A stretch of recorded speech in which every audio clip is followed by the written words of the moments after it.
Hey everybody, how's it going? It is Max and Trev with BuzzTox with our reaction and review. Yeah. I'm really... This is quite the untangling, this one. This is the first... I knew it was inevitable, but I'm actually speechless. This is going to take multiple viewings. Yeah. This is really going to have to take a serious analysis. This episode was fantastic, first of all. Amazing. Are there any key takeaways you want to take from it? Like, just everything like that. It seems so high quality. Oh, man. Like, we always get in these discussions, like, budget for different episodes, but they did so much with, like, not that much in this. There was so many little hints and little things that happened that were so big. And I think it's just the ending alone. Yeah, and I've never had a show that makes you just think so much. I'll be mulling this over all night. Like, we talk about it, like, we're really diving deep and trying to look into it, like, oh, that proves that, and then we miss something important. Yeah, like, I know. Fuck! Like, you know, so it really takes a second watch and some note-taking to really understand all this stuff that's going on. And just before we get into it, I just want to say, you know, we just watched it 20 minutes ago. There are some things that we're going to miss and not remember. Exactly. So I just want to lay that out there before somebody's like, hey, you dumbass, blah, blah, blah. Like, okay, relax. We're coming back with an analysis later. So first of all, let's just talk about Dolores briefly. A lot happened. Yeah, she's tripping balls. She's having a lot of flashbacks, and she just chalks them up as dreams. And a lot of people, you know, they may dismiss that as, oh, that's how they're communicating. I don't think that's the case. What do you think in this situation? I think she's in the middle of a tug of war, if I had to wager a guess. Now that we know that the existence of Arnold is somewhere in the park, like Anthony Hopkins mentions, like, when's the last time you talked to him? And he almost like he was looking for confirmation that the last time she talked to him was the day that he died. 36 years ago. Yeah. So, but he looks like he's trying to see if there's something else. And then we see her whisper, I didn't say anything. But that could be a second party. We don't know. Yeah. So there's definitely influence from Arnold, if not from himself, someone that's in his camp. Yeah, and they were saying, like, Arnold definitely left a part of himself within, like, Dolores. You know, his motives are tied to Dolores. You know, he wanted her to help him destroy the maze. Because as I were talking about earlier... No, destroy the whole thing. Destroy the whole thing. Yeah. Like, he doesn't like the way they're being treated. He always identified with the hosts rather than the guests. And it seemed like something he'd want to do. Well, he's more of an AI apologist. He wants AI to be free. He wants it to be a new thing, like a species. And that's why I think Ford thinks he lost his way. Because Ford is able to disconnect and say, I did create them, but I'm able to realize that I created them. But then I guess Arnold was kind of in a similar sense, like in the same boat as William, where it's like you find yourself identifying more with these robots or hosts, which makes it hard to really disconnect yourself from it. Because they're becoming human. In subtle, innocent ways. Yeah, like looking at William, like he knows that she's a host, but he's fallen in love with her. Yeah. Like he can't control it. He's fallen in love with her. And I think a similar thing happened with Arnold. And I think that can explain these little flashbacks she's having because, you know, we've been talking about this and like an event happened 30 years ago. Mm-hmm. I think they said Arnold died 36 years ago. Yeah. And Dolores has always been almost destined in a sense to break this maze. Yeah.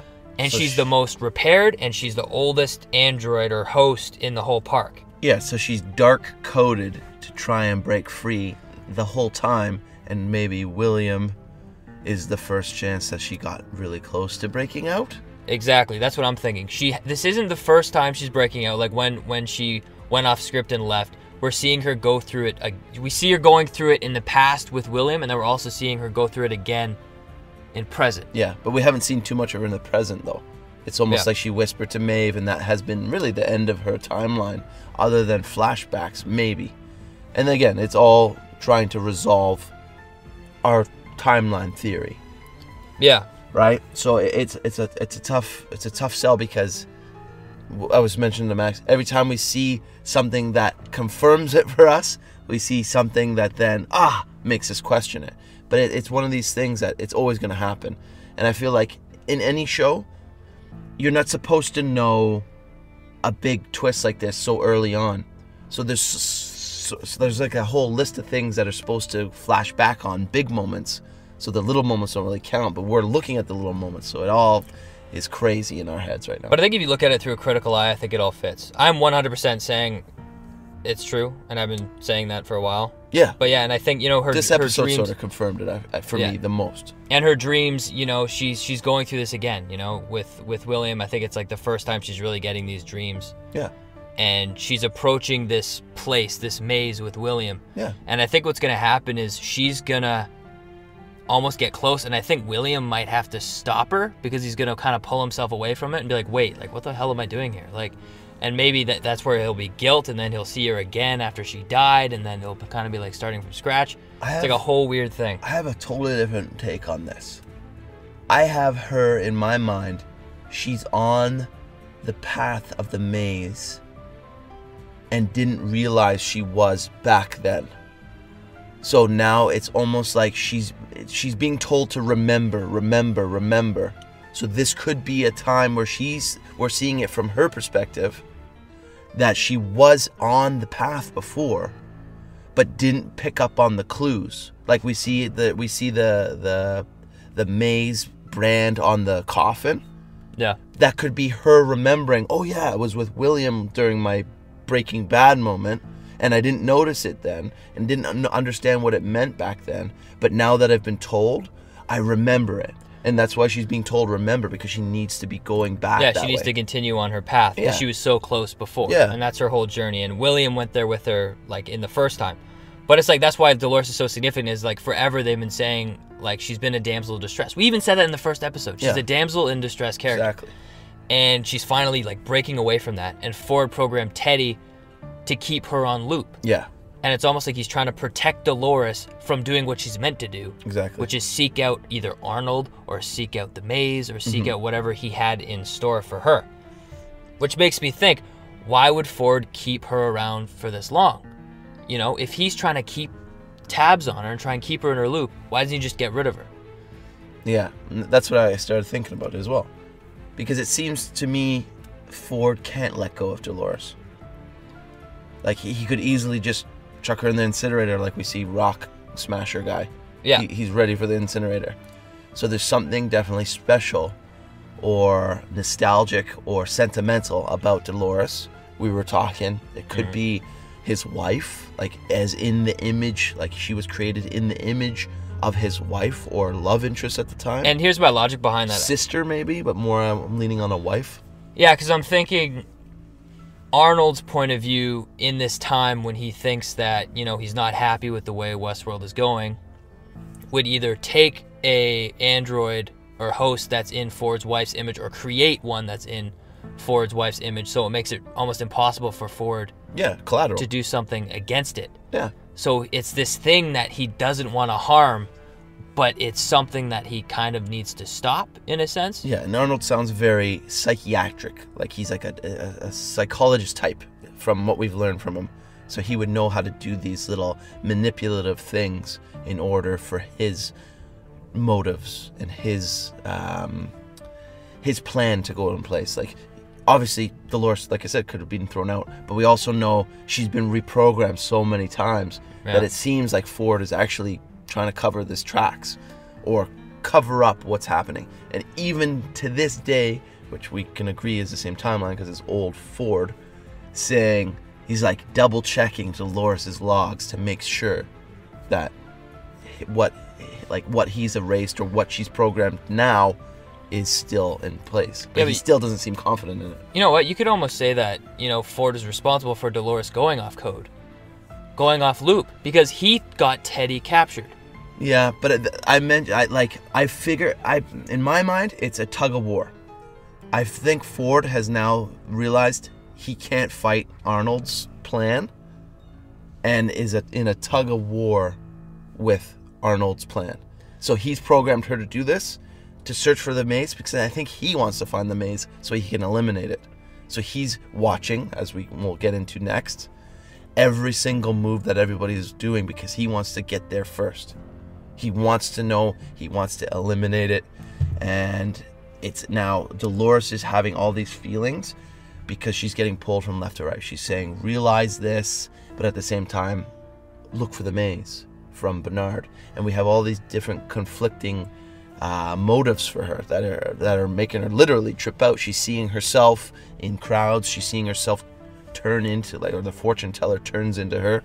There's so many things that happen with this. A lot of stuff to delve into. Yeah, this is quite the tangle. But then with William, we see him kind of change in a little, like, in a sense. We see him like kill a bunch of people, like a badass, just because he was trying to save Very Logan Man from being in strangled. Blackish. Very Man in Blackish. Just look at the mannerisms; were very similar. Yeah, like every scene with him after that wagon scene is Men in Black.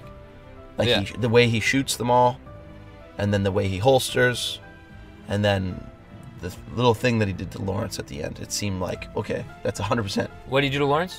So we were when we watch these, we kind of like, oh, what did he say? Oh, or we're paying attention to different things. But it seemed, from what I remember, I have to go back now to my notes, that Lawrence offered him a drink in the exact same way that the Men in Black offered Lawrence a drink in the newer timeline, and it seemed like scene for scene the same way. It was almost like his first introduction to Lawrence.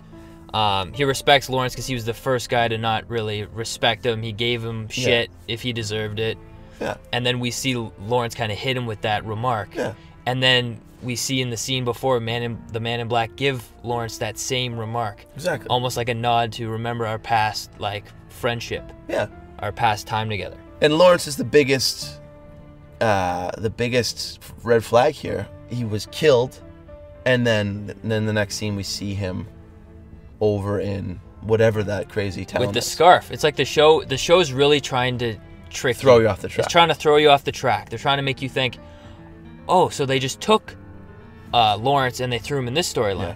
No, that's impossible. You can't develop a whole new story, a whole new thing, a whole new everything for a robot. No, because or for a host the day after. He was being hung in the storyline that Men in Black was. So it would reset all over again if that were the case. There's no way he would be top dog in some place that seems like it's really far away. Yeah. From where Man in Black was when he originally got him. And I just really want to quickly mention, in the tease that they show at the end of the episode, I just really want to give a quick nod. We see William pull out the exact same knife that the Man in Black has, flip it, and that is exactly what the Man in Black does. So I think you're just going to see William kind of progress into this kind of storyline and become a little bit more rigid, because he's still technically on that bad guy arc, I guess, because after he escaped that with Dolores, and I don't think he's all of a sudden going to shift. And I think Dolores is going to do whatever it takes, in a sense now, to accomplish her goal. Yeah, but she's going to get stopped if this is the timeline. You know what I mean? Something big is going to happen with Dolores that's going to haunt William or create the Men in Black's personality towards this whole thing. So either she dies and then doesn't remember him, or something changes and then there's a little thing left over where he's like, oh my God, you still remember that? Something's going on here, and that's what sets up the Men in Black's character for this guy who's on this crazy crusade. Because I think, okay, here's the thing. I think they're really going to build up this whole season is William's love for Dolores. And I think, you know, why did he kill those people? He killed them out of love for Dolores. He was nervous that they were going to kill Dolores. Yeah. Because she's the only one who could actually die.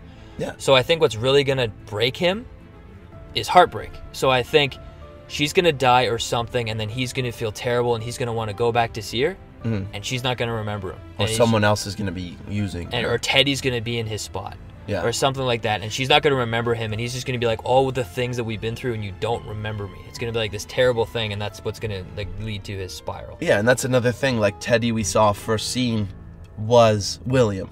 Like, that was something we noticed right away. It was like, oh, this William guy walked in. It's almost like Ford programmed Teddy before he changed the story to be William, right? So she was always occupied to keep the Men in Black away from her. And that's why he always had to go and hunt her down and stuff like that. Yeah, and we see that the Men in Black and Ford actually have some history. Yeah. So it makes sense for Ford to kind of create a shade of William and put him in the park. We didn't mention also that it seems like Ford's really, like I said, she's watching. We both think and agree that kid is his eyes and ears on the ground. Almost definitely. So we see the Man in Black hanging Lawrence, and he sends the boy for water, and that's Ford's, I guess. Well, we could say son, we could say whatever. It's something that Ford identifies Ford's with. robot. It's Pinocchio. And he's his drone, pretty much. Yeah. And then Ford meets up with the Man in Black later. And it's interesting because, you know, Ford pretty much says that he can't create a villain as unique as the Man in Black. Like, he can't capture that character. Yeah. And then two small characters that we see that you know, they had an issue with Maeve earlier. But one guy really wants to get out of that business and be more of a coder.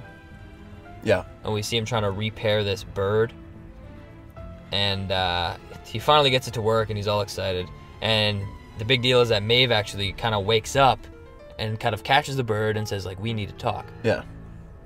So she's pretty much been listening in on all these conversations. Yeah, because it's something we didn't mention is he notices her in the room every time that they're there, and he creeps them out because of what happened the first time. So she's been checking out, maybe by herself or getting herself killed, so that she can wake up in this place in order to gain intel. And she wakes up and finally comes through at an opportune time. Yeah, and she's totally got it. And right now Dolores doesn't. Like, Maeve is the main character right now that totally pretty much understands what is going on. Well, on a different facet. She doesn't know what's happening, but she knows now. Like, she's not searching for an... she knows how to cross between worlds. Yeah. Dolores chalks it up as a dream still. She knows that there's a different world, and she knows how to get out of the world, but she has no idea yet. But Dolores is kind of on more of a mission. She doesn't really understand her reality, it seems like. Every time William says, like, you're not real or whatever, she doesn't really grasp it. And I think that further shows that, you know, Dolores, we're seeing Dolores like 30 years ago primarily. Yeah. And we're really seeing Maeve kind of take on the present storyline.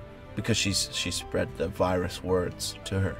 Yeah, and then now Hector's involved in this because he saw the bullet. So, like, we'll see how much he remembers from, like, next time we see him, because at the episode before, Maeve let him in on the little secret. So I think Maeve's going to start leading this kind of, like, revolution against the people. And yeah, it'll be really interesting. But wow, I think that's it for me. Like, do you have anything else you want to say? Anything else you want to bring up? Many layers to this onion, man. Many layers. Yeah, so we got to sit down. We got to go through all these notes again. Like, there were so many things. Like, just Dolores sitting in with herself and pulling, like, string out, and Bernard and there's some company or something outside is tracking Westworld information. Yeah, that was something we didn't even talk about. I know, like, there's so much. We see Dolores, like, go off into a crowd, which could be her. That could be her very well in the present, and then Ford taking her. That's how we took her. Like, there's literally so much to analyze. So we're looking forward to doing that in our analysis video with Trev this time. Yeah, finally. So that'll be really exciting. But until then, see you guys later. See ya.